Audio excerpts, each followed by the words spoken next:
This is a Sony TV-960 9-inch black and white television. I believe it is from the 1970s. This was owned by a neighbor of my parents when I was a kid, and she gave this to me many years ago. I don't remember too much about it. It's your basic portable TV. In fact, so portable it has a spring-loaded handle on it. Built-in antenna, of course. It's had some repairs, like a cable tie to hold the thing together because that broke, and a thing here because the original one was missing, but that doesn't actually look so bad. It just doesn't go all the way down like it's supposed to in there anymore. Chrome ring. It's pitted and not in great shape. The front has your VHF and UHF dials here. Your volume, and I guess it's a push type or pull. Yeah. So pull on volume. I always thought that was funny. Pull on, then volume. So we'll put that back. Over here is your brightness and contrast. And curiously, 2 headphone jacks. I find that very interesting. Around back, you have your VHF and UHF 300 ohm inputs, and a switch for the rod antenna or an external antenna. There's a bunch of potentiometers here for you to adjust linearity and vertical and horizontal hold and all that. Here's the information badge right here. So I'll let you see that. This has had a replacement plug put on it. I think my dad put this on there. Not certain, but this is how it's been. But here's another interesting thing. See that right there? This can run off 12 volts DC. I'm not exactly ashamed to admit that I made some sort of 12 volt power cord for this thing that went to a cigarette lighter plug.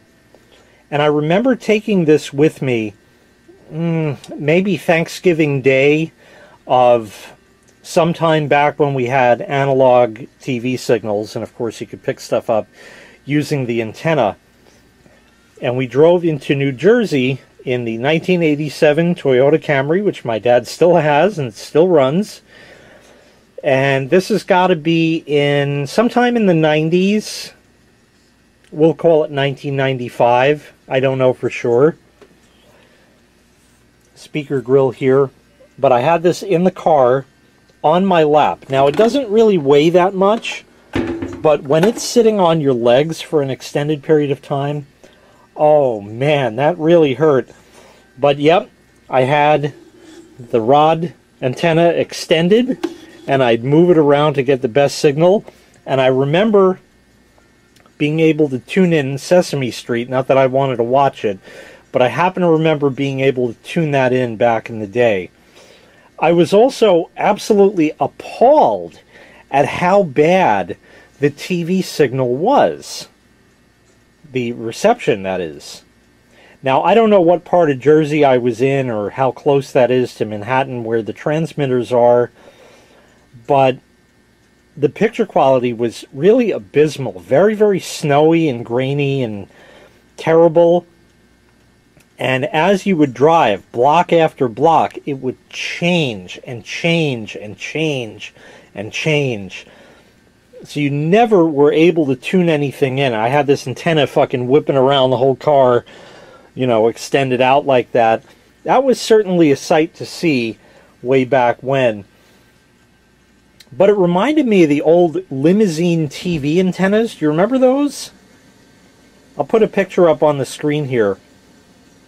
So these antennas were mounted on the trunk of limousines, and that was the TV antenna. And somewhere in the back of the limousine was a small, probably color, at least in the 1980s, television set. And I always thought to myself, how, I don't understand. Michael Jackson would be in the back, and he was alive then, would be in the back of a limousine driving around, and maybe he wanted to watch, well, what else? Different Strokes. Har har. And could you see him trying to watch Willis on a TV set that gets the worst reception, driving around Manhattan right where the transmitters are? The car looked sleek. That antenna was just fucking awesome. And nowadays with digital, I don't even know if you can do that anymore because the signal would just be horrible. Yeah, there's Wi-Fi and there's cellular data and Hulu and Netflix and all the millennial bullshit they have now. So it's changed in that regard, but I remember that, and I remember the picture quality being so terrible just driving around. I'm like, how could Michael Jackson, with millions and millions and millions of dollars, be riding around in the back of a limousine trying to watch Willis through the snow? I don't know. Anyway, I have it plugged in. It certainly is a mains switch. This has not been powered on in, I don't know how long. Definitely within the last 15 years, but probably more toward the 15-year mark. So I'm all set to power this up and see if it even still works. And then, of course, we'll go a step further if it does. But I do need to change the battery on the camera, so I'll be right back. And I know that back in the day when Different Strokes was new and on TV as a regular program, Michael Jackson was not watching that in the back of a limousine. He had more important things to do in the back of a limousine. He probably watched Different Strokes later on in reruns when he got hooked on the Jesus juice. But anyway, it's time to apply a little Jesus juice to this TV. So let's see if this still works after all these years. 1970s, 9-inch black and white. Let's see. That wasn't a good sign. Oh, it is! Holy crap! The tube lit. Wow! Oh, yeah! I wonder, just out of complete curiosity, Channel 5 for VHF, and Channel 21 is definitely WLIW, or was, at least in this area.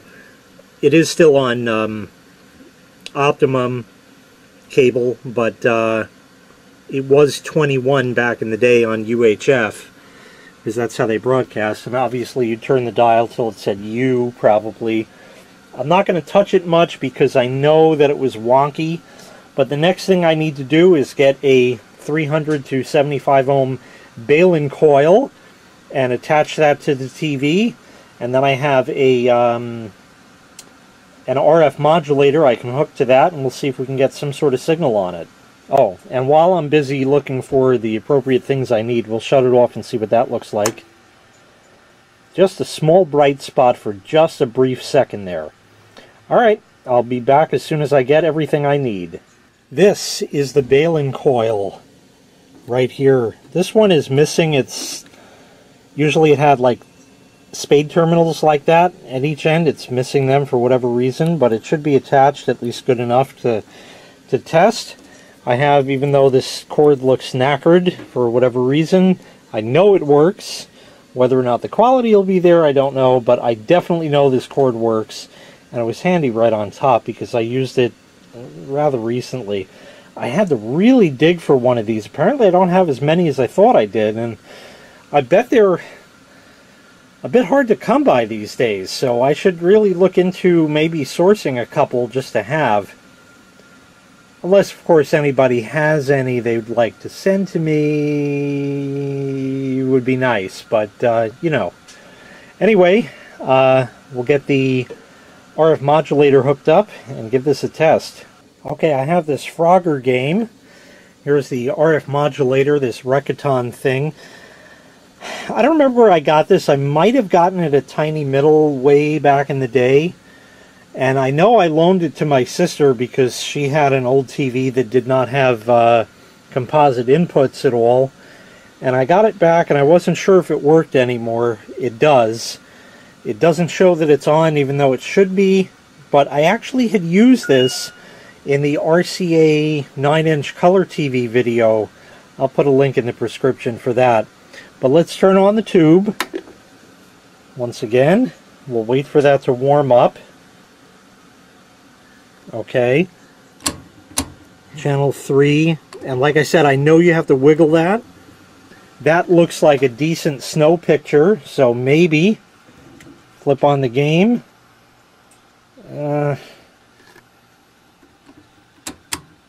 Not great.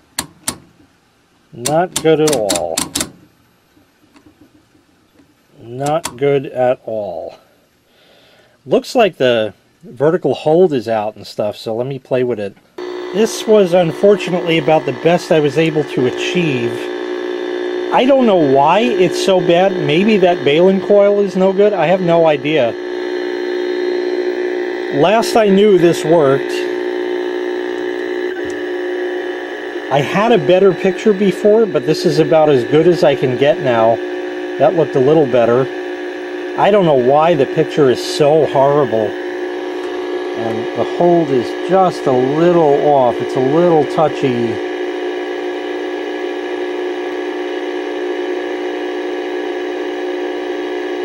Probably because it's not getting a good signal. Well, there's Frogger, and there's no audio for whatever reason. I don't know.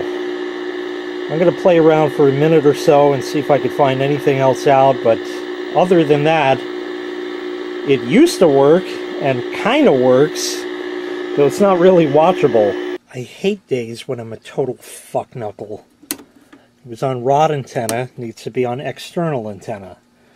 Duh! Okay, now let's see what we get.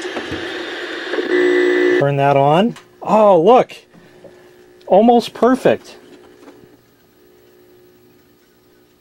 There it is. Look how fucking clear. That is sharp. Actually, it's Sony, but it's sharp. Let's see if we could dial it in. It's a little soft. See, you always got that with analog, where you get the little fuzzies and stuff, but the text and everything else was sharper. So you had to find a good compromise. So right there looks pretty good. Oh yeah. Oh, I used to play the Atari 2600 on a black and white set.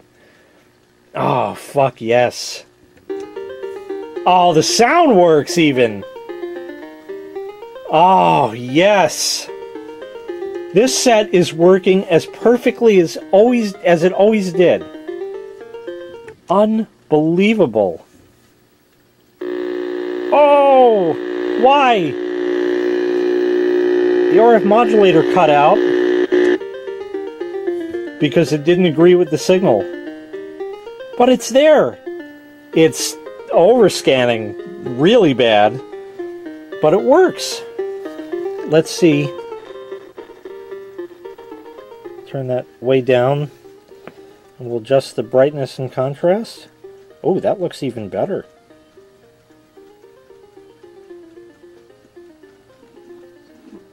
And the contrast all the way down. So I guess I had it pretty good. Nice.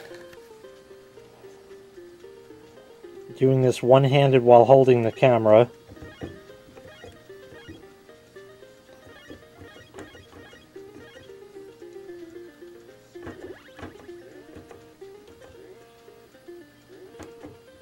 Yay!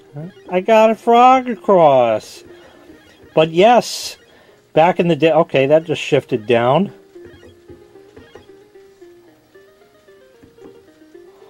Oh, I'm not doing too bad. Anyway, it actually works. That is pretty impressive.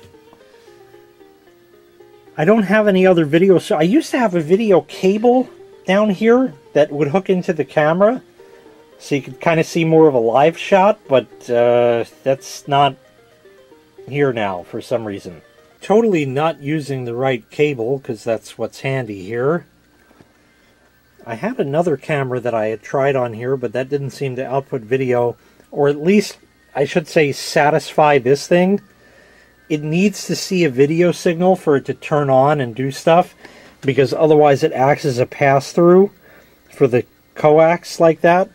So it needs to see a signal there, but you can see that indeed it is working.